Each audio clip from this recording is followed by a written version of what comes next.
it's me, long time no see, and this is episode 164 of the Jinka series. This is your host, Salman Urf Dr. Solangi, for your kind consideration. और ये episode हम शुरू करते हैं like all our others with a short story by Zayan साहब. और ये कहते हैं कि ये नाज़माबाद के एक फ़्लैट में रहते हैं. इस फ्लैट में जहाँ ये सोते हैं मतलब पूरी फैमिली एक ही जगह सोती है. और उस फैमिली में बेसिकली एक गैलरी का रास्ता है.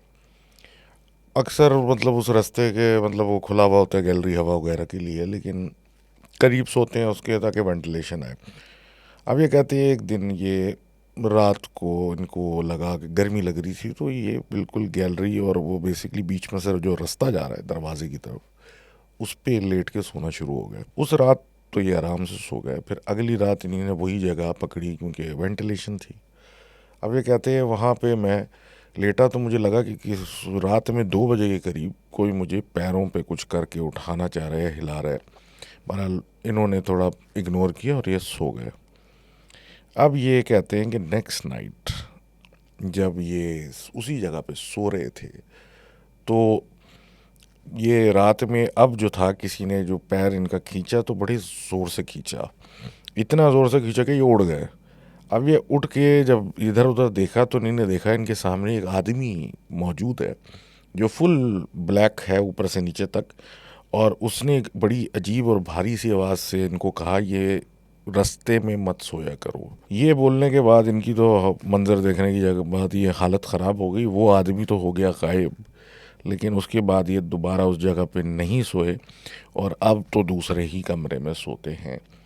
तो thank you very much for sharing that story. और रास्ते में सोने का तो वैसे ही सब मना करते हैं.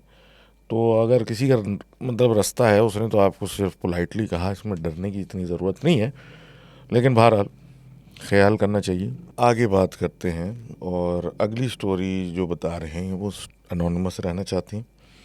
और वो बता रही हैं कि ये कहानी उस वक्त हुई 98-99 के ज़माने की कहानी है. ये छोटी थी, 6-7 साल या वटेवर. और ये लोग घर ढूंढ रहे थे और आगे पीछे शिफ्ट करते रहते थे. तो उस वक्त जो था इनके जो अंकल हैं वो एक बेसिकली उनकी अपार्टमेंट बिल्डिंग थी जो बन रही थी फ़ेज़ 2 में. उन्होंने इनको रहने के लिए मतलब एक अपार्टमेंट दे दिया था कि भाई एम्प्टी बिल्डिंग है, जहाँ मर्जी सो जाओ, मतलब रह लो जब तक तुम लोगों को अपना कोई परमानेंट ठिकाना नहीं मिलता. तो इन्होंने एक फर्स्ट फ्लोर पे 3 बेडरूम का फ्लैट ले लिया था और वहाँ रहना शुरू कर दिया था. अब ये कहते हैं कि पूरा बिल्डिंग जो थी वो खाली थी और इस बिल्डिंग में मतलब कोई और इनके अलावा था नहीं. तो ये खेलते कूदते रहते थे, घूमते रहते थे और काफ़ी मतलब बड़ा था एरिया के फ्लैटों के हिसाब से.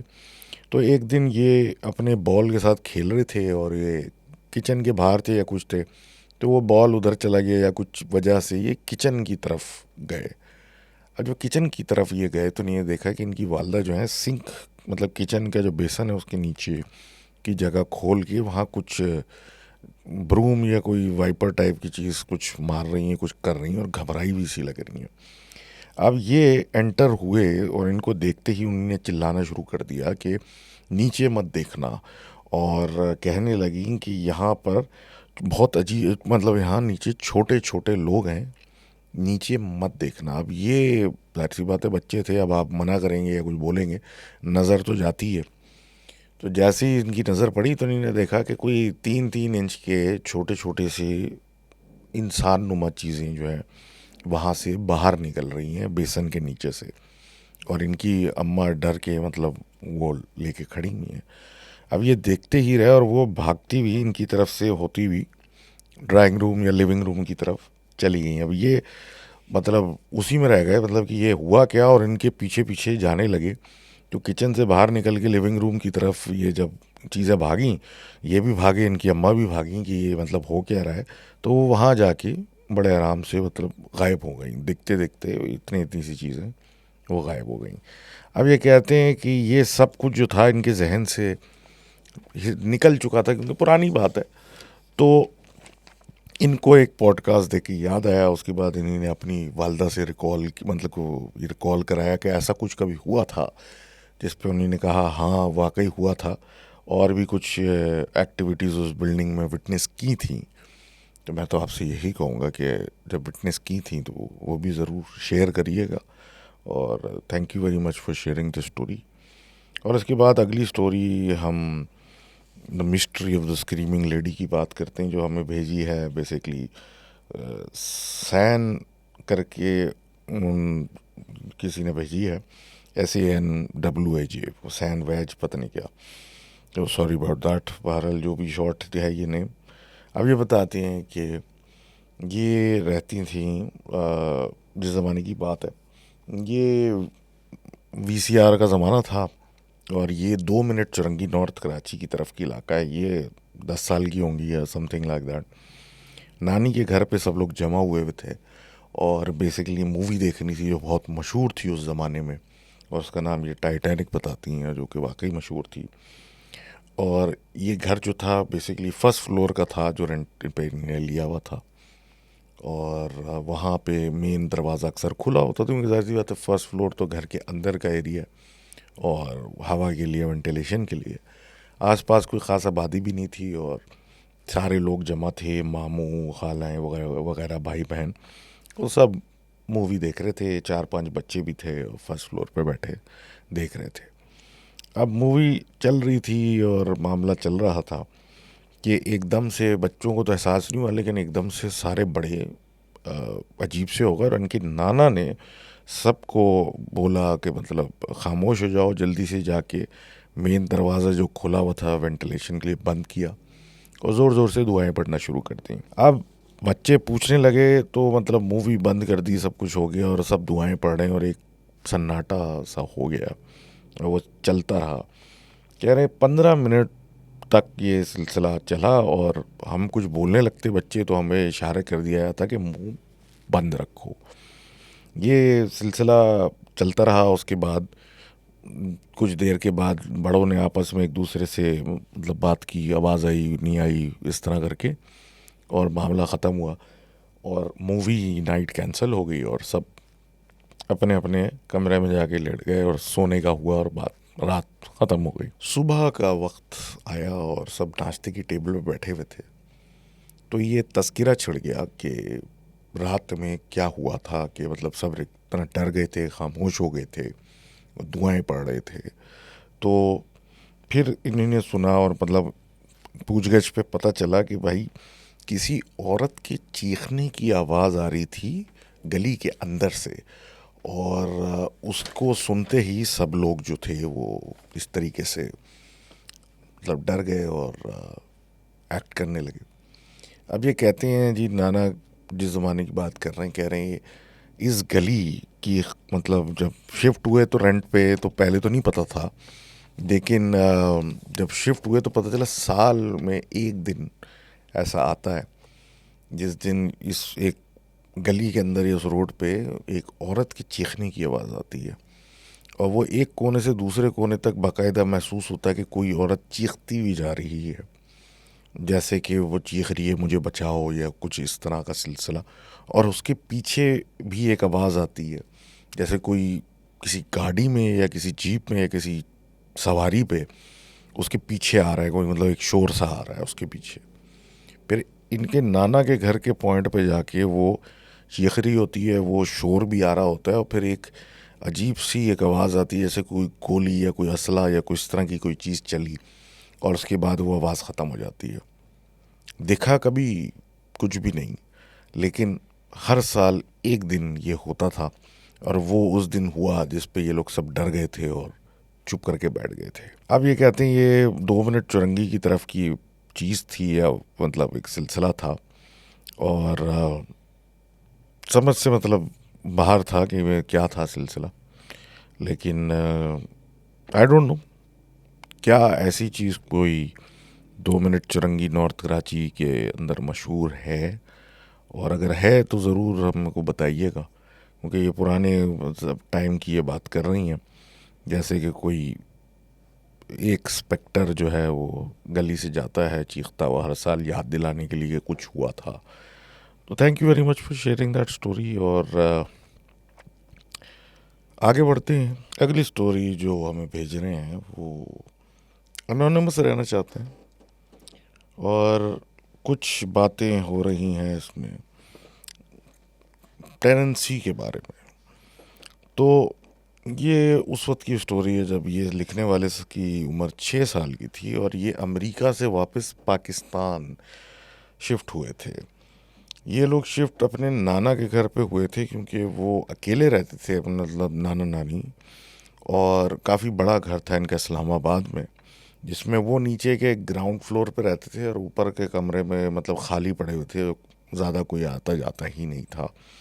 तो इतनी जगह थी कि पेरेंट्स का अपना रूम था और बच्चों का अपना रूम था, ऐसा सिलसिला था।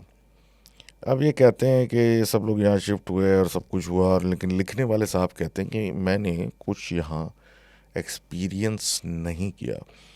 और कहते हैं ये कि उसकी एक एक्सपीरियंसेस जो यहाँ हुए उसका एक सिंपल मिसाल ये है कि इनकी रात को मतलब सोने के लिए लेटे तो सब अपने अपने कमरों में, तो इनकी बहन ने कमरा, क्योंकि बड़ा घर था और थोड़ा डर लगता, तो कमरे का दरवाज़ा लॉक कर दिया। रात के पहर जब बंद कमरे के अंदर सोते में इनकी आंख खुली तो इनके पैरों के पास कोई खातून सफ़ेद कपड़ों में सर पे दुपट्टा लिए बैठी हुई और अपने आप से कोई बातें कर रही हैं। ये डर के मारे थोड़ा फ्रीज हुई थी कि ये क्या हो रहा है, और इनकी कुछ हिलजुल की वजह से उस औरत ने पलट के इनकी तरफ देखना शुरू किया। तो इन्होंने अपने सर के ऊपर अपना लिहाफ या ब्लैंकेट डाला और ऐसे हो गई जैसे कि ये सो रही हैं। और पूरी रात ये कहते हैं कि इसी तरीके से ये प्रिटेंड करती रहीं कि ये सो रही थी। सुबह जाके जब वालदा से बात की तो वालदा ने कहा कि रात में दरवाज़ा वो भी बंद करके सो रही थी, लेकिन रात में वो उठी तो नहीं, देखा दरवाज़ा खुला हुआ है और कोई लड़की या कोई औरत खड़ी हुई है, उसका साया, क्योंकि अंधेरा था तो सिर्फ शेप था एक, मतलब डार्क शेप साया जैसा वो नज़र आ रहा है। इन्होंने लेटे लेटे आवाज़ दी कि शायद उनकी बेटी आई है, कोई परेशानी है, कोई प्रॉब्लम है, लेकिन उसने कोई जवाब नहीं दिया। तो ये उठ के बैठ गई, फिर आवाज़ दी, कोई जवाब नहीं आया, तो उसकी तरफ चलने लगी। अब जब उसके करीब जाके, क्योंकि अंधेरा था, करीब से भी नज़र नहीं आ रहा था कौन है, बस शेप था, तो जाके अपनी बेटी का नाम लेके उसको पुकारा तो उस औरत ने इनका बाजू पकड़ लिया और बाजू पकड़ के खरोचा मारा और वापसी जाने लगी। अब जाहिर सी बात है, खरोचा मारा तो थोड़ा शोर शराबा हुआ, लेकिन जब उसकी तरफ मतलब देखा तो वो पीछे की तरफ, मतलब वो कमरे की से दूर जाते जाते गायब हो गई। और उन्होंने फिर वालदा ने सुबह दिखाया लोगों को, ये हाथ बाजू पे खरोचा पड़ा हुआ है। इनके जो फादर थे उनको रात में एक स्लीप पैरालिसिस टाइप अटैक पड़ा था, जिसकी बेसिस पे वो हिल ही नहीं पा रहे थे, और वो पहली दफ़ा था तो वो भी काफ़ी परेशान थे कि ये हुआ क्या। लेकिन ये बजाते खुद अपना बताते हैं कि इन्होंने ना कुछ देखा और ना कुछ महसूस किया, और तीनों के साथ ये हुआ। जिसके बाद उन्होंने वो जगह छोड़ दी और फिर डिफरेंट प्लेसेस मूव किए, क्योंकि अजीब वाक़यात हो रहे थे, और बकौल इनके और भी बहुत कुछ हुआ था, जो कि फिर मैं यही बोलूँगा कि शेयर करिएगा ज़रूर। और इतने अरसे से अगर खाली जगह छोड़ी हुई थी और इतना बड़ा मकान इस्लामाबाद जैसी जगह में, तो फिर टेनेंट तो खुद ही आ गए थे बहरहाल। तो thank you very much for sharing that story. And और जो बातें आप कह रही हैं, कह रहे हैं फ्यू मोर स्ट्रेंज अकरेंसेस, तो ज़रूर शेयर कीजिएगा। अब आगे बात कर रहे हैं हम हमारे दोस्त आसिफ साहब की। आसिफ साहब जो हैं भोपाल, इंडिया से उनका ताल्लुक़ है। अब ये बताते हैं कि कुछ मतलब दोस्त जो थे वो जमा हुए और फार्म है इनका एक, वहाँ चले गए। 15 लड़के टू बी एग्जैक्ट, 15 लड़के वहाँ रात जाग रहे हैं, खाना खा रहे हैं, इस तरह का सब कुछ कर रहे हैं, हंसी मजाक चल रहा है। तो इनके दोस्त हैं उमर, उन्होंने खेत में किसी को इंसानुमा चीज़ को देखा और बाकियों को बुलाया, जिस पे ये भी गए तो उन्होंने खेतों में एक औरत को देखा। इन्होंने बाकी दोस्त भी जमा किए, जो कि जाके जब देखा तो वहाँ कोई नहीं था। और सोचा भी है कि आसपास में सिर्फ खेत और इस तरह की कोई आबादी नहीं है, तो किसी का होना भी मुश्किल है, और वो भी रात के इस पहर, क्योंकि ये लड़के तो अपनी तफरी वफरी करने वहाँ गए हुए थे। अब खूब इन्होंने तफरियाँ की, सोए, रात गुजारी, सुबह उठे और अपने अपने जगह पे चले गए। और ये कोई 15 लड़के थे और अच्छा खासा हल्ला गुल्ला हुआ था। वे कहते हैं किसी का ध्यान नहीं रहा कौन कहाँ गया क्या हुआ। और एक दो दिन के बाद ख़बर मिली कि इनके एक दोस्त जिनका नाम इमरान है, वो अजीब सा बिहेव कर रहे हैं, और उन्होंने मतलब पहली मंजिल से छलांग लगा दी थी, और मतलब चोटें आई हैं और काफ़ी मतलब हालात बिगड़े हुए हैं। तो ये और इनके भाई दोनों बेसिकली वहाँ गए, और इनके इमरान साहब के घर, और मतलब पूछने के भाई सब खैरियत क्या हुआ। तो वहाँ जैसे ही पहुँचे तो इमरान के वालिद ने इनको पकड़ा और खूब झाड़ना शुरू कर दिया, बातें सुनाना शुरू कर दी कि भाई तुम लोगों को चैन आ गया, मतलब मेरे बेटे के साथ क्या किया है, और ऐसा रात में क्या कर, मतलब उसके तुम लोगों ने क्या किया था कि जिसका ये हशर हो गया है। अब इनको समझ में ना आया, क्योंकि वो बार बार बोल रहे हैं कि पहले ठीक था, तुम लोगों के साथ एक रात गुजारी, वहाँ तुम लोगों ने पता नहीं क्या किया है, उसके बाद से ये इस पे कुछ हो गया है। अब पता ये चला कि जब ये वापस इमरान गया था फार्म हाउस से, तो घर जाके एक दिन तो ये सोता ही रहा, उठा ही नहीं। उसके बाद जब ये उठा तो अजीब सी हरकतें करने लगा, गुस्सा करने लगा, तोड़ फोड़ की चीज़ें फेंकी, और उसके बाद पहली मंजिल पे ये थे तो वहाँ से नीचे छलांग लगा दी। ये सब कुछ ड्रामा एक मौलवी गुजर रहे थे, उन्होंने देख के उस पर दम करने लगे, तो फिर उन्होंने इनके वालिद को बताया कि इस पर किसी चीज़ का असर है। और थोड़ा और करने पे पता चला कि किसी औरत का असर है, किसी फीमेल चीज़ का असर है, इन्होंने कहीं गंदगी मचाई है किसी दरख्त पे जाके, जिसकी वजह से ये इनके पीछे पड़ गई है और इनको परेशान कर रही है। अब ये कहते हैं जी कि इलाज चलता रहा, किसी के पास लेके जाते, वो कुछ इलाज करता, किसी आलम के पास लेके जाते, तो ये सब सिलसिला होता रहा। तो आखिरकार महीना डेढ़ लगा, लेकिन उसके ऊपर से उस चीज़ को उतारने के लिए, जो कि जान नहीं छोड़ रही थी, लेकिन लड़का ठीक हो गया। अब इतने लड़के जब ये लेके फार्म हाउस गए थे, तो अब कोई टोला कहीं चला गया कहीं चला गया, तो किसी जंगल में जाके इन साहब ने कुछ किया था कहीं दरख्त वरख्त पे। और उसके थोड़ी देर के बाद जब ये सारे वापस जमा हुए थे, इन्होंने किसी औरत को खेतों में टहलते हुए देखा। तो वो ये कहते हैं कि ये वही दिखी थी जो कि इस लड़के के पीछे आई थी जब इन्होंने ये सब कुछ किया था। तो thank you very much for sharing the story. और इस दिन के बाद से ये कहते हैं कि हम अभी भी फार्म हाउस जाते हैं, सब कुछ करते हैं, लेकिन अब इमरान हमारे साथ नहीं जाता। तो इस बात से सबक आप खुद ही हासिल कर चुके होंगे कि रिस्पेक्ट नेचर और सफाई का ख़ास ख्याल रखा करें। एनी हाउ, आगे बात करते हैं अहमद साहब की। अहमद साहब बताते हैं अपनी फैमिली की ऊपर अजीब सी चीज़ें जो गुजरी ओवर द ईयर्स, और बताते हैं कि 70s में ये लोग पेशावर से शिफ्ट हुए थे कराची, और उस वक्त ये एक फ़्लैट में शिफ्ट हुए थे जो कि एक फेमस टावर बिल्डिंग में है कराची की वहाँ। और छोटा सा बिल्कुल फ्लैट था, 2 कमरे का, और बहुत कॉम्पैक्ट था, और सारे लोग एक साथ सोते थे। इनके वालिद जो थे उस वक्त 12-13 साल के थे। इनके वालिद की एक आदत थी रात को जागना और किताबें पढ़ना, लाइट, छोटी सी लाइट ऑन करके या नाइट लाइट लगा के। और वो अक्सर आवाज़ें सुनते थे कि दरवाजे खुल बंद हो रहे हैं, क्योंकि जहाँ ये सोते थे उसके दूसरी तरफ जो सेपरेटर दरवाज़ा था वो एक शीशे का था भारी, उसके खुल बंद होने की रात को आवाज़ें आती थी। और इनके वालिद को ठंडी हवा भी महसूस होती थी, और अक्सर ये अपने वालिद को बताते थे, वो अपने यानी इनके दादा को, और वो इसको इग्नोर करने को कहते थे। अब ये कहते हैं कि ये सिलसिला इनके साथ था रात को लेट नाइट जागने का। और इनकी जो वालदा थी यानी इनकी दादी, वो अक्सर डर जाती थी क्योंकि वो कहती थी कि जब वो घर में अकेली होती हैं तो उनको आवाज़ें आती हैं चहलकदमी की। वो जहाँ चेक करने जाएं वहाँ कुछ ना हो, और दूसरी जगह से जैसे किचन से कहीं और गई तो वहाँ आवाज़ें और कहीं और आवाज़ें आती, और ये ज़्यादातर 4 से 5 बजे के दरमियान हुआ करता था। एक दफ़ा तो ऐसा भी हुआ कि वो किचन में थी और मेन दरवाज़ा खुलने की आवाज़ आई, जैसे कोई अंदर आया और दरवाज़ा बंद हुआ जो कि लॉक था।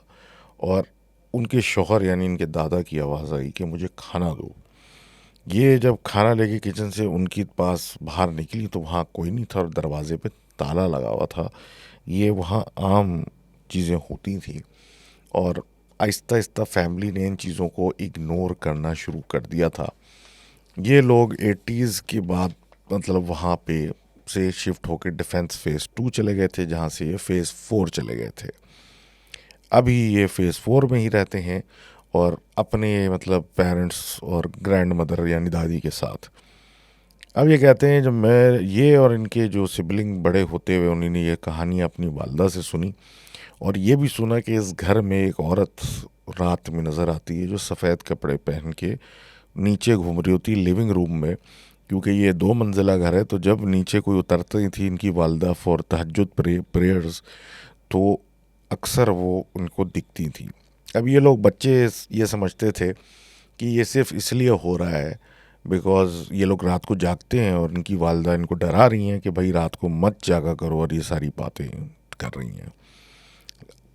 एक दिन क्या हुआ कि कहते हैं इनके कोई मामू आए हुए थे, और ये और उनके मामू जाग रहे थे और रात का कोई अच्छा टाइम था 3-4 बजे का। तो उनके मामू ने कहा कि जाके कुछ खाने को ले आओ किचन से। तो ये नीचे उतरे और किचन से कुछ निकाल लेते तो काउंटर पे एक शीशा लगा हुआ था। उस शीशे के रिफ्लेक्शन में इन्होंने देखा कि कोई औरत जो है लिविंग रूम की तरफ जा रही है, जो कि दूसरी साइड पे था ड्राइंग रूम पे। और उसने रुक के इनकी तरफ देखा और वो वापस अपनी रास्ते पे चली गई और वहाँ जाके गायब हो गई। तब जाके इनको एहसास हुआ कि जो अम्मी इनकी कहती थी वो गलत नहीं कहती थी। इन्होंने जाके अपने वालिद साहब को बताया, और उन्होंने फिर अलग बताया कि उन ऊपर का जो कमरा है इनका वो छत के रास्ते के पास है। तो छत पे एक लोहे का मतलब भारी गेट है जो कि जिस पे ताला लगा हुआ होता है, मतलब प्रॉपर ताला जो होता है वो लगा हुआ होता है। रात में अक्सर ऐसा होता है कि उसके खुलने और बंद होने की आवाज़ आती है, जिस पे शक में कि कोई चोर घुस रहा है या कोई कुछ ग्रिल काट रहा है, क्या कर रहा है, ये भाग भाग के गए हैं।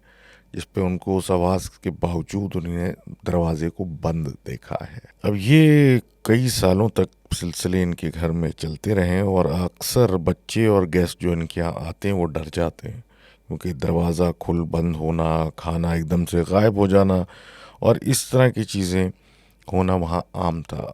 अब ये कहते हैं जो सबसे ऐसी चीज़ जिस पे सब एकदम से खौफज़दा हो गए थे 2017 में हुआ था, जब इनके दादा जो थे वो इंतकाल कर गए इस दुनिया से, और उनकी बॉडी घर पे थी और लोग जो थे वो गिरिया कर रहे थे, अफसोस कर रहे थे, और जो होता है मतलब डेथ पे वो सारी चीज़ें हो रही थी। तो सब मतलब बहनें और बेटियां वगैरह सब रो रहे थे कि एकदम से जो ऊपर दादा का कमरा था वहाँ से भी किसी की भयानक रोने की आवाज़ें आईं। जो नीचे रो रहे थे सब वो एकदम से चुप हो गए और आवाज़ मतलब हैरान मतलब हो गए कि ऊपर के कमरे में कौन दहाड़े मार मार के रो रहा है। तो सारे मतलब इनके वालिद और उनके अंकल और इस तरह सब भागते हुए ऊपर गए, और ऊपर जाके उस कमरे को जल्दी से बंद कर दिया जो कि खाली था।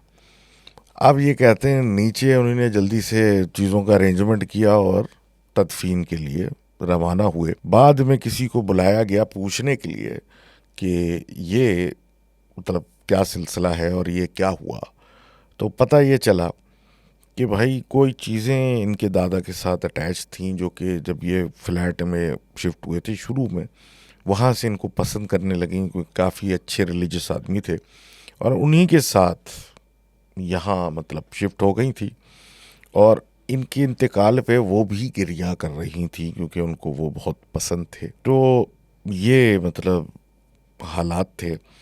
और फिर लास्ट इंसिडेंट ये इस दिसंबर का बता रहे हैं जो गुजरा, कि ये पढ़ रहे थे अपने एग्ज़ाम्स के लिए, 2 ढाई 3 का टाइम था, और इन्होंने अपने कान में एयरपॉड्स लगाए हुए थे, गाने चल रहे थे, कि इनको लगा कि इनकी कुर्सी के पीछे कोई है, लेकिन ये इग्नोर करके अपना काम करते रहे। थोड़ी फीलिंग बढ़ती गई, एहसास बढ़ता गया कि इन्होंने म्यूज़िक कम किया तो इनको वाकई एहसास हुआ कुछ मूवमेंट है। उसके बाद इनके कंधे पे, उल्टे कंधे पे किसी ने हाथ रख दिया। इन्होंने म्यूज़िक वगैरह बंद करके जब पलट के देखा तो एक लंबा सा कोई आदमी था जो साया नुमा खड़ा हुआ था, उसने इन पे हाथ रखा हुआ था। इन्होंने जल्दी से आयतल कुर्सी पढ़ के और उससे पूछा कि क्या हुआ, कौन हो तुम, और वो गायब हो गया। इनका कहना ये है कि इनके घर में जो भी लोग हैं काफ़ी अच्छे हैं, क्योंकि वो ये भी लोग रिलीजियस हैं और वो भी हैं, कि अगर फजर की मतलब बाकायदगी से इनके घर में पढ़ी जाती है सुबह टाइम पे, तो अगर कभी ये सोते रह जाएं या काहली में उठ ना पाएं या कुछ ऐसा करें, तो इनका पूरा नाम लेके कोई बंदा इनको पुकारता है, और जब ये उड़ जाते हैं उसकी आवाज़ से तो देखते हैं, क्योंकि बड़े मियाँ होते हैं, बड़े लंबे कद के, सफ़ेद कपड़ों में, सफ़ेद दाढ़ी वाले, वो इनका नाम लेते हैं और उनको इशारा करते हैं नमाज का, और गायब हो जाते हैं। और ये इनके वालिद के साथ भी होता है। तो thank you very much for sharing that story. और ये तो बड़ी अच्छी टर्म्स ऑफ इवेंट्स कह सकते हैं, इससे सुकून होगा घर में, खुशबुएं आती होंगी, या पता नहीं, बहरहाल कमेंट करिएगा इस बारे में कि कैसा रहता है इस मतलब सेटअप में घर में। अब अगली कहानी जो आ रही है वो मुल्तान से आ रही है, और लिखने वाले ने मेयर मैयर पता नहीं क्या अपना इस तरीके से नाम लिखा है, सॉरी, इसको ज़रा बता दिएगा कैसे पढ़ते हैं, MAYER को। तो बहरहाल ये कहते हैं कि ये उस वक्त की कहानी है जब ये 2 से 3 साल के थे। सर्दियाँ थीं और ये एक फ्लैट में रहा करते थे जहाँ पे बिल्कुल भी धूप नहीं आती थी। तो इनके मामा और पापा जो थे अक्सर जो थे नानी के घर चले जाते थे, वहाँ पे धूप आ रही होती थी और मतलब धूप लगाने, सेकने, गर्मी में बैठने चले जाया करते थे। अब इनकी वालदा ने एक बेबी सिटर कह लें रखी हुई थी, जो इनके लिए मतलब करती इनके साथ होती थी, और दो मतलब उसका नाम साइमा था, और शायद 15 या 16 साल की होगी। अब वो कहती हैं कि इनकी वालदा इनको बताती हैं कि जहाँ भी वो जाते थे तो उसको साथ लेके जाते थे, बच्चे की मतलब इनकी देखभाल करती थी, और इस तरह सिलसिला था। और सर्दियों में आम बात थी कि हर दिन या कुछ दिन के बाद इनके यहाँ जाना, यानी इनकी नानी के घर पे। एक दिन क्या हुआ, ये लोग जा रहे थे तो साइमा ने कहा कि मैंने नहीं जाना, मैं घर पे रहना चाहती हूँ, क्योंकि छोटी लड़की थी। तो इनकी वालदा ने उसको मतलब घर में रहने दिया और बाहर से ताला लगाया, और ये लोग चले गए।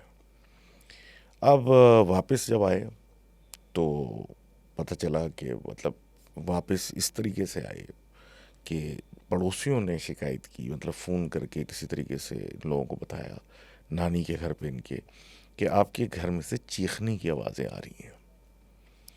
अब जब ये वहाँ पहुँचे अपने मतलब इनके मामू के साथ, जो कि नेवी वेवी में थे, तो वहाँ खोल खाल के जब अंदर घुसे तो इन्होंने देखा कि तोड़ फोड़ हुई हुई है, बर्तन टूटे हुए हैं, और एक कोने में साइमा जो है वो सर नीचे करके मतलब कोने में दबक के बैठी हुई है।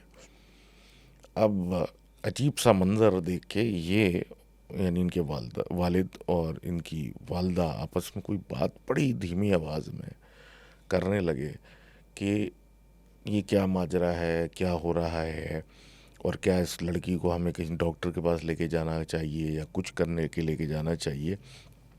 तो एकदम से उस लड़की ने मुंह उठाने से पहले एक भारी आवाज़ में कहा कि कहाँ लेकर जाने की बात कर रहे हो इसको। और उसके बाद जब चेहरा ऊपर किया तो वो पूरा खूनम खून हुआ हुआ था, ऐसे कि उसका सर फटा हुआ था और उससे खून बह के मुंह पे जमा था। अब ये देखना था और बस मतलब उसको थोड़ा सा काबू किया, फिर वो नॉर्मल हुई तो उसको एक आमिल के पास लेके गए। अब वो कहती है कि जैसे ये लोग गए, जब वो होश में आई तो उसने बताया तो वो इनके बेडरूम के पास एक टीवी लगा हुआ, मतलब वो टीवी चला के वहाँ बैठ गई और वो उसी के कमरे के पास एक किचन था। अब वहाँ बैठी हुई थी तो किचन में से एक एक करके किसी ने बर्तन फेंकना शुरू किए, और जब ये उठी तो उसको पायल की आवाज़ आई और जैसे कि कोई इसकी तरफ आ रहा है। तो घर तो बंद था तो निकल सकती नहीं थी, तो ये आगे पीछे जाने लगी, तो जहाँ ये जाए वहाँ से ये आवाज़ आना शुरू हो जाए और जो भी आ रहा है पायल पहना हुआ इनके पीछे आ रहा है। इन्होंने जाके इनके ही कमरे, मतलब वालदा के कमरे में, इन लोगों के बेडरूम में जाके अपने आप को बंद किया और बैठ गई। अब जब यह बैठी तो आवाज़ तो बंद हो गई, सन्नाटा हुआ, थोड़ी देर तक ये वहाँ बैठी रही। उसके बाद ये कहती है कि वॉशरूम जो था उस कमरे में, उधर से आवाज़ आने लगी, मतलब पायल की, और उसने कमरे से निकलने की कोशिश की तो वो कमरे का दरवाज़ा नहीं खुल रहा था और कोई चीज़ उस कमरे में रख रही थी। उसके बाद उसने चिल्लाना शुरू कर दिया और उसके बाद इसको होश नहीं कि क्या हुआ। अब इसको ये तो साफ जाहिर हो गया था कि कोई यहाँ मसला था, तो इसको लेके रिक्शे में फिर लेके जाने लगे किसी आमिल के पास कि ये इसके ऊपर क्या हुआ और क्या चीज़ चढ़ी, और आवाज़ सब ने वो सुनी थी जो उसने निकाली थी। तो रिक्शे में वो अजीब हरकतें करने लगी और लड़ने लगी और बोलने लगी कि ये कमीनी मेरी जान नहीं छोड़ रही, जो इस तरह की बातें कर रही थी। इसको आखिरकार जब लेके पहुँचे किसी के पास तो उसने बताया कि आपके घर में असरात हैं और वो असरात आपस में लड़ पड़े, जिसके जद में ये लड़की आ गई और इस पे कुछ हो गया, मतलब कुछ हुआ है, मतलब चढ़ गया, कुछ हो गया। अब उसका इलाज वगैरह किया, लेकिन इवेंचुअली इस लड़की को मतलब उसके घर वापस भेज दिया, क्योंकि ये कहते हैं कि वो अक्सर एकदम से बैठे बैठे घूरने लगती थी और घूरते घूरते उसकी आंखें इतनी लाल हो जाती थी कि मतलब खौफ आने लगता था। तो उसके घर उसको रवाना कर दिया और वहाँ जाके भी पता चला कि ये कोई आपे में नहीं थी, उसने अपनी ही छोटी बहन का गला दबाने की कोशिश की और ये मतलब हालात थे। अब इस बात के 6-7 साल गुजर गए और जहाँ ये रहते थे वहाँ पे अब जो कहते हैं 7 साल के ये हुए होंगे, तो बदबू आने लगी और ऐसी बदबू आने लगी जैसे कि मतलब गटर या किसी ने पेशाब किया हुआ है। और बकौल इनके कि अब जगह जगह कुछ अरसे के बाद जो था लिक्विड भी नज़र आने लगा। इन्होंने जब किसी को पूछा और पता करवाया तो उन्होंने कहा कि यहाँ अब बड़ी ख़तरनाक किस्म के देव आने लग गए हैं और यहाँ पे आबाद होने लग गए हैं, तो आपको चाहिए कि यहाँ से चले जाएं। इन्होंने उस फ्लैट के, उस बिल्डिंग के ओनर से पता किया कि मतलब भाई ये क्या माजरा है और यहाँ पे कुछ ना कुछ होए क्यों चला जा रहा है, जिस पे पता ये लगा कि कब्ज़े की ज़मीन, मतलब कब्ज़े से मुराद कब्रिस्तान की ज़मीन के ऊपर ये चीज़ बिल्डिंग बनी हुई थी और वो जाहिर सी बात है किसी तरीके से पकड़ के ज़मीन फ्लैट करके इन्होंने उस पर बिल्डिंग खड़ी कर दी, जिसके बाद पूरी बिल्डिंग में कुछ ना कुछ असरात रहते हैं। इन्होंने कुछ मतलब कुछ सदका वतका दिया, सब कुछ करके गुजारने की कोशिश की, लेकिन फिर एक दिन क्या हुआ कि आईने में, इनको खुद बकौली अपने बता रहे हैं कि मैं 7-8 साल का था तो मैंने आईने में किसी सफ़ेद से इंसानी जिस्म या शेप को देखा, जिसके बाद घर वालों ने वो घर ही तब्दील कर दिया। तो thank you for sharing that story. और इसीलिए कहते हैं कि जहाँ पे आप इन्वेस्टमेंट करें तो वहाँ का थोड़ा सा छानबीन कर लें कि पता नहीं कौन क्या ज़मीन पकड़ के चला रहा है और इवेंचुअली नुकसान किसका होता है, जो वो ख़रीदता है। हमारे यहाँ तो यही सिलसिला है, तो फंसने से बेहतर थोड़ा सा इन्वेस्टिगेट कर लें और हर चीज़ को इन्वेस्टिगेट करके ही एक्सेप्ट करना चाहिए, आंख बंद करके नहीं करना चाहिए। तो any how, thank you for that story. और आगे बात करते हैं एहसन साहब की। एहसन साहब का ताल्लुक़ टोबा टेक्सिंग से है। और ये जो वाक़या बता रहे हैं छोटा सा, ये 2 साल पहले हुआ था अबू धाबी के अंदर।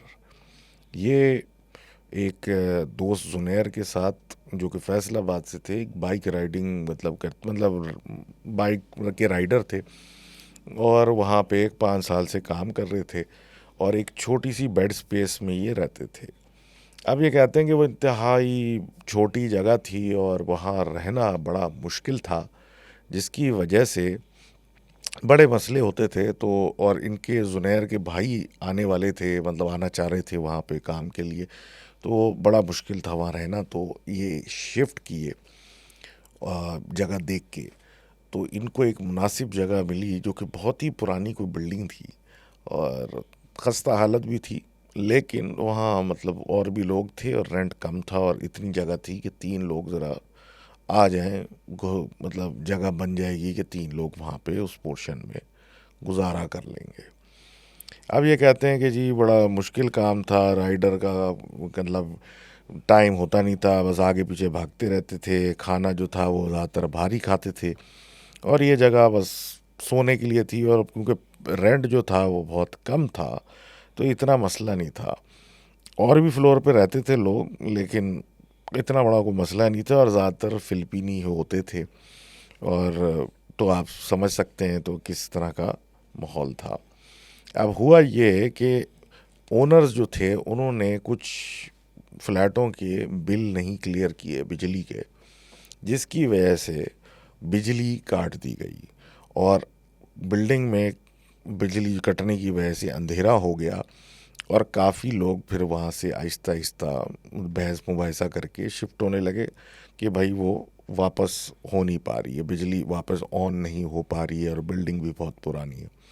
अब ये जो जहाँ थे वहाँ उस वक्त तक बिजली आ रही थी, लेकिन कुछ मसले बढ़ते गए, और ओनर ने इवेंचुअली सबको कह दिया कि आप लोग दूसरा मतलब जगह देख लें, बस यहाँ पे चैप्टर क्लोज हो गया, और ये मैं बिल्डिंग खाली कर रहा हूँ।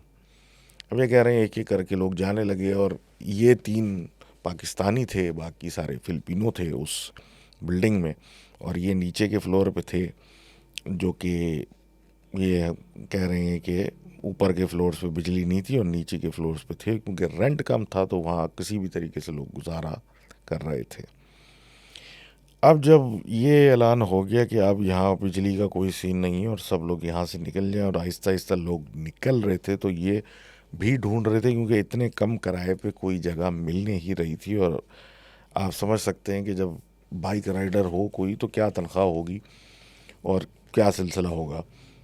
अब ये कहते हैं कि जब एक दिन क्या हुआ कि अंधेरा मतलब हो चुका था, इनकी भी बिजली कट चुकी थी, और पूरी बिल्डिंग में कुछ नहीं था, और सारा खाली था।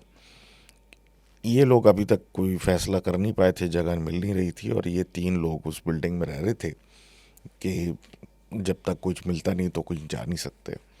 तो जुनैर साहब जो थे, उनके भाई घर पे ही थे, और बकौल इनके कि मोबाइल की टॉर्चों पे गुजारा होता था। तो खाने का कुछ लेने के लिए जाने लगे बाहर, तो उनके जो जुनैर के भाई थे उन्होंने कहा मेरा मूड नहीं है जाने का, तुम दोनों जाके लेके आ जाओ।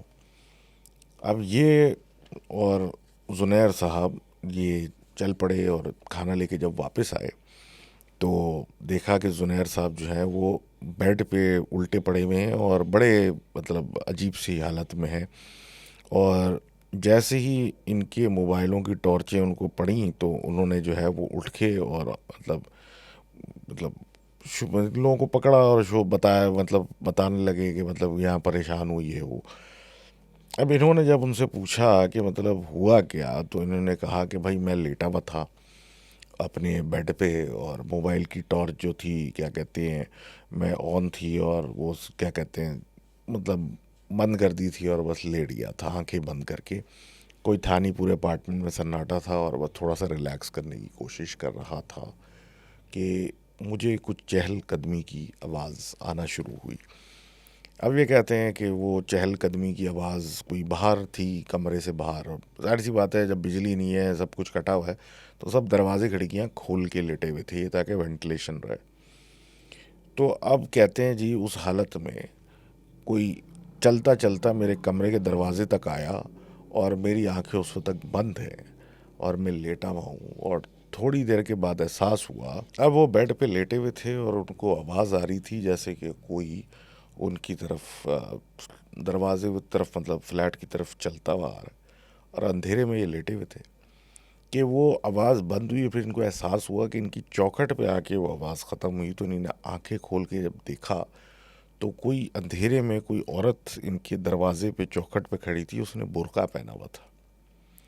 अब 2 मिनट के लिए तो ये कह ये कौन है, क्यों है, फिर एहसास हुआ कि इस पूरी बिल्डिंग में अव्वल तो कोई इस तरह की कोई औरत नहीं रहती, क्योंकि फिलिपिनों का था पूरा बिल्डिंग, तो बुर्का वुर्का तो कोई तसव्वुर नहीं था। तो ये कौन है?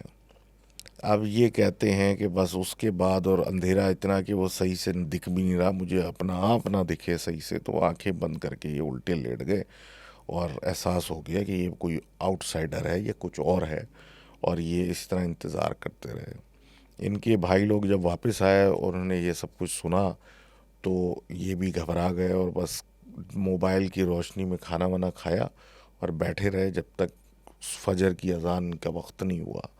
ये सारे फजर पढ़ने चले गए, पहले एक गए, फिर हिम्मत करके बाकी भी चले गए, और कहते हैं उसके बाद हम पलटे नहीं वहाँ, क्योंकि वहाँ जो भी चीज़ थी वो हमारे पास अट्रैक्ट हो रही थी, क्योंकि और तो कोई फ्लैट में था नहीं।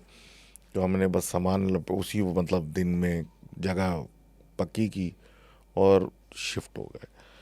तो thank you very much for sharing that story. और कहते हैं कि उस अपार्टमेंट में कोई अरब या मुस्लिम तो था नहीं हमारे अलावा, और पता बाद में ये भी चला कि किसी लड़ाई की वजह से उस बिल्डिंग की बैल्कनी से 16वें फ्लोर से भी कोई नीचे कूद गया था, जिसकी उसकी वहाँ मौत भी हो चुकी है। तो थैंक्स अगेन। और अब ये होती हैं वो मुश्किलात जो कि लोग बाहर जाते हैं और इस तरह नौकरियां करते हैं और सब कुछ करते हैं, उनको बर्दाश्त करना पड़ता है। जो कि हमारे यहाँ लोग समझते हैं कि शायद बहुत अय्याशी चल रही है वहाँ तो सब ज़बरदस्त होगा, लेकिन अब अबू धाबी जैसी जगह में बग़ैर बिजली के किसी फ्लैट में रहना, अब आप तसव्वुर नहीं कर सकते कि कितना वहाँ हब्स और गर्मी होती है। तो बहरहाल खैर, थैंक्स अगेन। और एहसन साहब, और आगे बात करते हैं रीख साहिबा की, रीख फ्रॉम नॉर्थ ईस्ट इंडिया, और RHIK। अब ये फरमाती हैं कि ये और इनके दोस्तों का आउट ऑफ द ब्लू एक प्लान बना स्लीप ओवर का, यानी रात को अपने दोस्त के घर रुकेंगे, बातें बातें करेंगे और वहीं सो जाएंगे। शाम को ये और इनकी 6-7 दोस्तें सब उसके घर की तरफ निकल गए, और उसका घर का इलाका जो था वो ये बोलती हैं बड़ा बदनाम है, क्योंकि वहाँ सुसाइड और कंसेक्यूटिव लोगों की मौतों के भी किस्से कहानियाँ हैं। अब मैं इस पे ज़रूर ये कहूँगा ये कौन सा इलाका है और अब किससे कहानियाँ हैं, तो हमसे ज़रूर शेयर करें।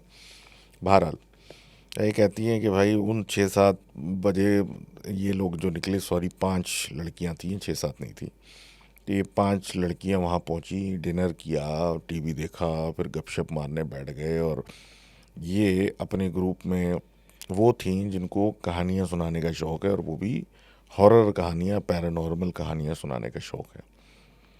अब ये वो कहानियाँ इन सब लड़कियों को सुना रही थी, लोग डर रहे थे और आई रिक्वेस्ट कर रहे थे कि बस कर दो ये और नहीं बताओ। तो इतनी देर में ये कहती हैं बिजली चली गई। जब बिजली चली गई तो उसके बाद एहसास हुआ कि भाई बारिश हो रही है, उसके बाद जो है वो फुल लाइटनिंग, थंडर, मतलब गरज बरस के मतलब के साथ सब कुछ बारिश होने लगी। तो सब ने डिसाइड किया कि बस सोने का अरेंजमेंट करते हैं, और लगता है ऐसा है कि आज रात तो ऐसे ही गुजारनी पड़ेगी। तो सर अब एक कमरा था, कोई ज़मीन पे सोएगा, कोई कुछ, तो पहले जिनकी जगह फिक्स हुई एक खिड़की के बराबर में, और बाकी लड़कियां बेड पे, लेकिन इनको डर लग रहा था कि कहीं कोई रात में आके खिड़की ना खटखटाए। तो ये कहती हैं कि मतलब भगवान का शुक्र है कि इनको एकदम से बीच में सबके लिटा दिया। इवन तो ये इनको कहानी सुनाने का शौक़ था, लेकिन ये सब डर रही थी और ये सुकून से उस जगह पे लेट गई। और वो जगह ऐसी थी कि बिल्कुल मुंह के सामने थोड़ा सा साइड पे कमरे का दरवाज़ा था। बहरहाल ये लेटी और ये सो गई। अब ये कहती हैं रात के कोई 2:45 2:30 ऐसे कुछ का टाइम होगा और इनको एक ख्वाब सा आया। टाइम क्यों इनको पता है ये मैं आपको बाद में बताऊंगा। इन्होंने उसमें देखा कि किसी ने सामने दरवाजे को खटखटाना शुरू किया, जिससे ये उठी। उन्हीं ने देखा कि दरवाज़ा खुला और दरवाज़ा जब खुल गया तो दूसरी तरफ सिर्फ अंधेरा था और उस अंधेरे में कुछ लग रहा था कि कोई है, पर दिख कुछ नहीं रहा था। उस शदीद अंधेरे में से एक अजीब सी एक आदमी की आवाज़ आई जिसने कहा कि इस तरह की कहानियाँ मत सुनाया करो यहाँ। और उसका कहने का मकसद यही था कि कुछ आप जो बातें यहाँ कर रही हैं वो ना करें। ये दिखाई तो नहीं दे रहे थे, लेकिन अब वो जो अंधेरा था उस दरवाजे की चौखट में, वो इस तरह का था कि वो एक तो दिखने में ख़तरनाक था और वो अपनी तरफ खींच रहा था और ये अपने दिल ही दिल में दुआ कर रही थी कि किसी तरह ये दरवाज़ा बंद हो जाए, वो अंधेरा देखा नहीं जा रहा। अब ये कहती हैं कि दरवाजे से ध्यान हटा थोड़ा तो इन्होंने देखा कि कोई, इन्होंने जो ब्लैंकेट पहना था या कंबल पहना हुआ था, वो कंबल इनके ऊपर कोई ले डाल रहा है। और वो इस तरह डाल रहा है कि इनके सर के ऊपर से डालेगा, मतलब टक डालेगा। और इनको ये डर हुआ कि कोई इनको सफोकेट तो नहीं कर, मतलब कोई सांस तो नहीं बंद कर देगा इनकी। अब उस कंबल को देखते हुए ने नोटिस किया कि कंबल को किसी ने ऐसे पकड़ा हुआ था, यानी एक उंगली उसकी सीधी निकली हुई थी और ऐसे पकड़ के इनके ऊपर लेके आ रहा था।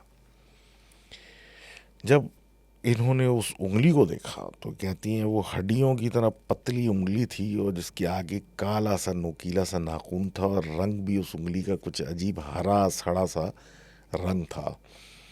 ये मतलब डर गई और मतलब इन्होंने मतलब दिल ही दिल में जो इनको आता था इन्होंने मंत्रे पढ़ना शुरू कर दिए। और उसके बाद एहसास हुआ इनको अपने पैरों की तरफ। तो जब पैरों की तरफ इन्हें देखा तो एक सफ़ेद कपड़ों में एक मोटी सी औरत बैठी हुई थी जिसका मुंह काफ़ी ज़्यादा भारी था और इनकी तरफ अजीब तरीके से देख रही थी। और बस इनसे मतलब वो रहा नहीं गया और इन्होंने वो मंत्रे ज़ोर ज़ोर से पढ़ना शुरू किए, क्योंकि हिल तो ये पा नहीं रही थी और ये सारा मंज़र इनके साथ ऐसे हो रहा था जैसे स्लीप पैरालिसिस में होता है, लेकिन ये स्लीप पैरालिसिस नहीं था। अब ये कहते हैं कि ये मंत्र पढ़ने के बाद इनकी आंखें खुलना शुरू हुई तो इन्होंने देखा कि ये एक ख्वाब था जो वो देख रही थी इसी कमरे का जिसमें वो लेटी हुई थी और सब कुछ वैसा ही है जैसे सोते वक्त था। तो इन्होंने डर के मारे सबको उठा दिया, लेकिन किसी को बताया नहीं कि क्यों उठाया था इन्होंने। अब ये कहती हैं कि ये मतलब स्लीप पैरालिसिस तो नहीं था, क्योंकि इस तरह कोई उठता नहीं स्लीप पैरालिसिस में। दूसरा कि ये जो भी विजन था, ख्वाब था, वो ऐसा था जैसे कि बिल्कुल इनके सामने हो रहा है। और वो औरत जो बैठी हुई इनको नज़र आई वो तो ऐसा महसूस हुई कि वो एक औरत नहीं कई चीज़ें थी एक साथ। तो ये इनके साथ हुआ रात में और इस विजन के बारे में ये बात कर रही थी। तो thank you very much for sharing that story. और बाज़ औक़ात वार्निंग्स भी आती हैं इसी तरीके से, जिसमें बताया जाता है कि बस भाई इससे ज़्यादा कुछ करने की ज़रूरत नहीं है, बस जितना तुम फ्री हो गई बस खलास। तो thank you very much for sharing that story. और ध्यान रखा करें इन बातों का। लेकिन जो आप खुद स्टोरियाँ सुना रही हैं और ये सारी चीज़ें बता रही हैं, तो हम तो इंतज़ार में ही रहते हैं ऐसी चीज़ों की। तो आप हमें भी शेयर करें ताकि हमें भी तो पता चले। तो थैंक्स अगेन। अगली कहानी आ रही है हारिस साहब की ओकाड़ा से। अब ये कहते हैं कि ये बात 2001 जनवरी की है। ये बहरिया टाउन के कॉल सेंटर में काम करते थे। इनकी शिफ्ट हुआ करती थी रात 8 बजे से लेकर सुबह 5 बजे तक। अब आम रूटीन था। ये फ्रेश होके ऑफिस जब एक दिन जा रहे थे तो बहुत ज़्यादा इनको एहसास थकन का हो रहा था। अभी ये जब निकलने लगे तो इनको कंधों पे बहुत बोझ महसूस होने लगा और ये इसको इग्नोर करके बस मामा को अपनी अल्लाह हाफिज़ करके निकल पड़े। और ऑफिस में कोई 3 घंटे बाद इनको ऐसा लगा कि इनके सीने में आग सी लग रही है और उल्टी सी आ रही है, जिसकी वजह से ये वॉशरूम चले गए, बाथरूम गए। और वहाँ पर मतलब उसके बाद वापस आके अपनी सीट पे बैठे तो इनकी सीट के सामने ऑफिस मैनेजमेंट का डेस्क था और उसके पीछे इनके बॉस का डेस्क था, यानी इनके मैनेजर का था, जो इन्हीं की तरफ शायद देख रहा था। अब ये कहते हैं कि मैं बैठा हुआ था और मुझे एहसास हुआ कि बॉस उसी जानिब से एक छोटा सा बौना सा कुछ चलता हुआ आ रहा है। और जैसे जब इसमें गौर किया नहीं ने, क्योंकि इनको लगा शायद कोई बिल्ली है या कोई चूहा है, तो छोटा सा आदमी था जिसकी बहुत ज़यीफ़ सी शक्ल थी। और वो इनके पास आते आते मतलब उस आदमी में से एक और आदमी निकला निकला और मल्टीप्लाई होता हुआ बहुत सारे छोटे छोटे बौने इनकी तरफ आए। और इनकी हालत ऐसी कि ये हिल ना पाए, कुछ ना कर पाए, और उन्होंने आके इनको दबोच लिया और इनको वहाँ से घसीट के ले जाने लगे। अब ये कहते हैं कि मैं चीख रहा हूँ, पीट रहा हूँ, लेकिन वहाँ जितने लोग मौजूद थे, इनके मैनेजर और ऑफिस डेस्क वाले, उन्होंने बिल्कुल एहसास नहीं किया और इसी तरीके से इनको वो वहाँ से ले गए चिल्लाते हुए और शोर करते हुए। किसी ने इनको इनकी तरफ तवज्जो ही नहीं दी।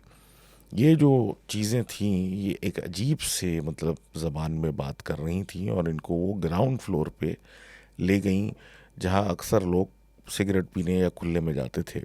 और वहाँ इनको पकड़ के उन्होंने मारना शुरू किया। कोई इनके बाल खींच रहा था, कोई इनको मार रहा था मुंह पे, कोई कहीं मार रहा था, कोई कुछ कर रहा था, और इस तरह का सिलसिला चल रहा था। ये बिल्कुल बेबस थे और ज़मीन पे पड़े हुए थे और बस चीखना चाह रहे थे और मुंह से आवाज़ ही नहीं निकल रही थी इस वक्त पर। अब ये कहते हैं किस वक्त ये बेहोश हो गए और इस सब से इनको होश नहीं है।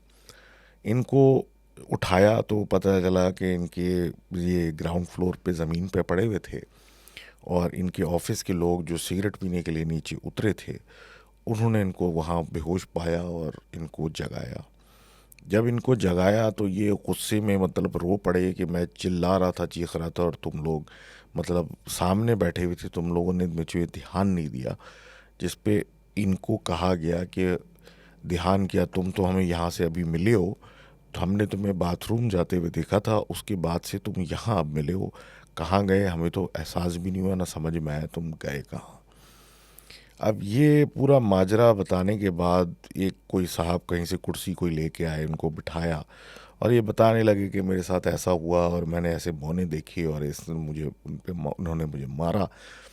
कि इनके सीने पे एक वज़न महसूस होने लगा। और ये कहते हैं कि जिस कुर्सी में मैं था उसमें पहिए थे, तो किस पीछे मतलब धक्का पड़ा, जैसे कि किसी ने सामने से इनके सीने पे ज़ोर दिया और ये पीछे गए। फिर किसी ने इनकी टांग खींच के इनको अपनी तरफ घसीटा तो वो कुर्सी आगे गई और इस तरह ये आगे पीछे गार्ड मतलब कुर्सी गई, जो कि 7 से 9 लोगों ने उधर ही खड़े हुए देखा। अब ये कह रहे हैं इस खींचातानी के अंदर इन्होंने इनके छोटे भाई को भी बुला लिया था, जो करीबी एक और कॉल सेंटर में काम करते थे, और वो भी ये सारा माजरा देख के परेशान था और रो रहा था। और इसी तरीके से ये चिल्लाने लगे कि वो देखो वो वहाँ से बौने आ रहे हैं और वो फिर नज़र आ रहे हैं, वो फिर आ रहे हैं। जबकि इनके अतराफ़ में जो लोग थे उनको कोई मखलूक नज़र नहीं आई इस तरह की, लेकिन उनका कहना था कि उनको तो कुत्ते नज़र आ रहे थे आगे पीछे टहलते हुए। अब ये कहते हैं कि फिर वो इनकी तरफ आने लगे, इनको मारने लगे, तो ये आवाज़ लगाने लगे कि मुझे बचाओ और ये सब कुछ। तो इनको वहाँ से लोग सीधा इनके घर ले गए और वहाँ से सीधा मतलब इनका जो होम टाउन है वहाँ पे अगले दिन इनको मुंतकिल कर दिया उकाड़ा में। उकाड़ा में ज़ाहिर सी बात है इनका अपना होम टाउन था, बहुत लोग जानने वाले थे, और इनके एक अंकल थे जो आलिम थे और उन्होंने इनके मतलब बिठा के इनके ऊपर कुछ दम करना शुरू किया, जिस पे एक हाज़िरी हुई और एक बहुत ही हाई पिच टोन में इन्होंने कुछ बोला, जो कि उनको समझ में आया कि वो कह रहे हैं कि हम इसको ज़िंदा नहीं छोड़ेंगे। इनके बहरहाल अंकल ने सूरह रहमान लगाई और तिलावत की और कुछ चीज़ें की, जिसके बाद ये फिर नॉर्मल हालत में आने लगे और उस नॉर्मल हालत में आने के बाद मतलब देखा गया कि इनका गुस्सा बहुत तेज़ हो गया था और अचानक से ये कुछ इन पे हाजिरी चढ़ती थी और अजीब नुकसान पहुंचाने की अपने को हरकत करते थे। जैसे शीशा गिलास था उसको हाथ से ही तोड़ा और उसका कांच उठा के अपना ही नफ्स काटने की कोशिश कर रहे थे। अब ये सिलसिला मतलब अंकल फिर आए शाम में और फिर उन पे हाजिरी हुई और काफ़ी सारी आवाज़ों से उनको पता चला कि इन पे एक नहीं कई सारे, और काफ़ी अमल करने के बाद पता चला कि इन पे किसी ने कोई जादू करवाया है और इनके ऊपर जो तादाद है कोई अच्छे कई सौ चीज़ों की है जो कि इनको ख़त्म करना चाहती है। ये कहते हैं कि इस वक्त इनकी यह हालत थी कि इनके कपड़े जल जाते थे। किसी ऐसी जगह से ये गुज़रते जो वीरान हो या दरख्त हो तो उधर से आवाज़ें आती थीं, जैसे कि उधर की जो मखलूक है उनको एहसास हो जाए कि ये वहाँ से गुज़र रहे हैं। और ये ऐसे मतलब ज़िंदगी हो गई थी कि ये अपने घर के रह गए थे, क्योंकि कहीं जाते थे तो ऐसा महसूस होता था। और इनका बाकायदा जो था रुकिया एक्सरसिज्म जो था वो शुरू हो चुका था और रोज़ाना वो अंकल इनके पास आके इन पे मुकालमा जो हाज़िरी हो करवाते थे, मुकालमा करते थे, फिर चीज़ें पढ़ते थे और बाकायदा एक जंग चल रही थी इनके जिस्म के ऊपर। अब ये कहते हैं इनके करीबी दोस्त वगैरह जमा होते थे इनको उस वक्त संभालने के लिए और इन पे हाज़िरी होती थी और ये आपे से बाहर होते थे और कई लोग इनको पकड़ के दबोच के बैठे होते थे जब दम चल रहा होता था। लेकिन ये कहते हैं कि मैं देखता ये था कि मैं अपने दफ्तर में मौजूद हूँ और वही सारे बौने मुझे मारने की कोशिश कर रहे हैं और ये मंज़र मेरे सामने होता था और घर वालों के सामने जो मंज़र होता था वो ये होता था कि ये तकलीफ़ में बिलबिला रहे और इनमें शदीद ताकत है जिस पे इनको लोगों ने दबा के रखा हुआ है कि अपने आप को नुकसान ना पहुँचाए। अब ये कहते हैं कि अक्सर ऐसा हुआ होता था और ये सिलसिला 4 महीनों तक चला, जिसमें इन्होंने जब हाज़िरी होती थी ये देखते थे कि फिर ये अपने दफ्तर में मौजूद हैं, लेकिन अब कोई ये जो एक फ़ौज थी छोटी छोटी चीज़ों की, इनको कोई और चीज़ आके मार रही है। और जैसे ही कुछ मर जाते थे तो वो अपना इनके ऊपर हमला रोक के पहले रोते थे कि उनका साथी मर गया, फिर उसी साथी को खा जाते थे और गुस्सा हो जाते थे। ये मंज़र इनके सामने होता था और ये घर वाले कुछ और देखते थे। अब ये कहते हैं ये 4 महीने तक सिलसिला चला और इनके 4 महीने तकलीफ़ में तड़पते हुए गुजरे। ये अच्छे खासे हट्टे कट्टे आदमी 45 किलो के गिर चुके थे और हालात ये थे कि मतलब आज गए तो कल गए। बहरहाल ये लड़ाइयाँ ये देखते रहे और किसी को दिखी नहीं और इनका 4 महीने के बाद इनके ऊपर जो चीज़ थी वो इनके मामू या अंकल या जो भी थे उनसे मुखातिब होकर उसने कहा कि फ़ला फ़ला ने ये चीज़ इन पे भेजी है, मुसल्लत की है, आप हमें मतलब इस चीज़ से छुड़वा दें, हम चले जाएं ताकि ये सिलसिला रुके। और उसके बाद इन जो भी सिलसिला तय हुआ उसके बाद ये आज़ाद हो गया और उसके बाद ये सिलसिला ख़त्म हो गया। अब ये कहते हैं 1 साल हो चुका है और अल्हम्दुलिल्लाह मैं बिल्कुल ठीक हूँ। तो thank you very much for sharing that story. और आखिर में वही सब्जेक्ट के जिन भूत ये सब चीज़ें क्या नुकसान पहुँचाएंगी जो इंसान इंसान को नुकसान पहुँचाता है। तो thanks again for listening in with your stories. और ज़रूर जिन लोगों के पास हैं वो शेयर करें, हम भी सुने। और जैसे नॉर्थ कराची की बात हुई या उस जगह की बात हुई जहाँ वो लड़की बता रही थी, तो शेयर करें थोड़ा और हमको भी इंफॉर्मेशन मिले, हम भी सुने कि वहाँ के क्या हालात हैं और वहाँ की क्या अर्बन लेजेंड्स हैं जो उसका हमको नहीं पता। तो thanks again and I will see you next time. अल्लाह हाफिज़।